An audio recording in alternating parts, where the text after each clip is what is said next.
You've been in the Finger Lakes for 10 years. How have the wines evolved over that period of time?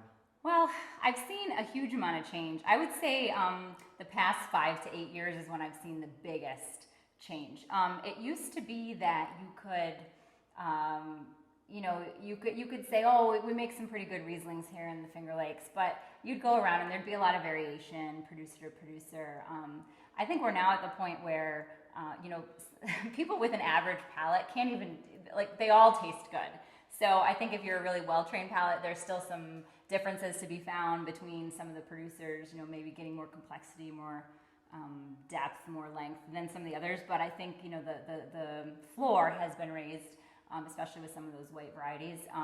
And there's really been a big evolution with the reds as well. Again, it used to be like, well, in certain years we can make some good reds, but now there are more than a handful of producers that are making really solid red wines every year. And I think that's a combination of having a lot more trained winemakers. So you have, I think, the generation of people that are running the wineries today versus 20 years ago. There's a lot more people that have traveled the world doing apprenticeships and achieved some sort of certificate, graduate degree, bachelor's degree in winemaking, and it makes a huge difference in the quality of the wines. And tell us a little bit about the terroir here. What's unique about this environment where you make your wine?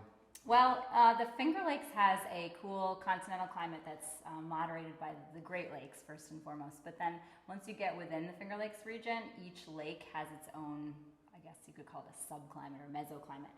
And we're here, our Silver Thread Vineyard is located on the eastern bank of Seneca Lake. So we get the afternoon sun. It's on a relatively steep slope for the Finger Lakes region. And as a result, we get grapes that are among the ripest in the Finger Lakes.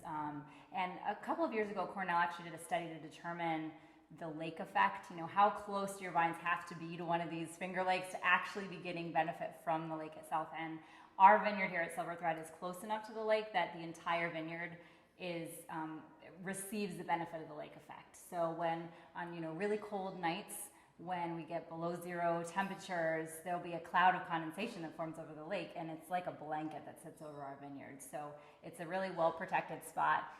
We're regularly in a position of picking our grapes a week, maybe even 2 weeks ahead of some of the other vineyards in the Finger Lakes because they've been able to achieve ripeness that much sooner. And in a marginal climate like we have, that can be a real benefit.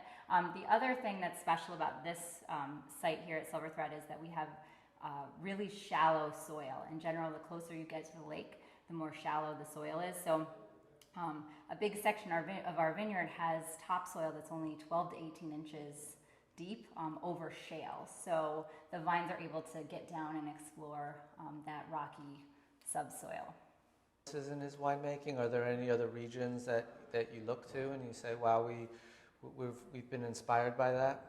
Certainly. I think when we're not drinking Finger Lakes wines, we really look to Alsace, Germany, Austria, and northern Italy as models for the style, the general style that we're going for with wines. But I think we're reaching the point in the Finger Lakes where we're beyond comparing ourselves to other regions, and we're able to say pretty convincingly that we're making a Finger Lakes style of wine.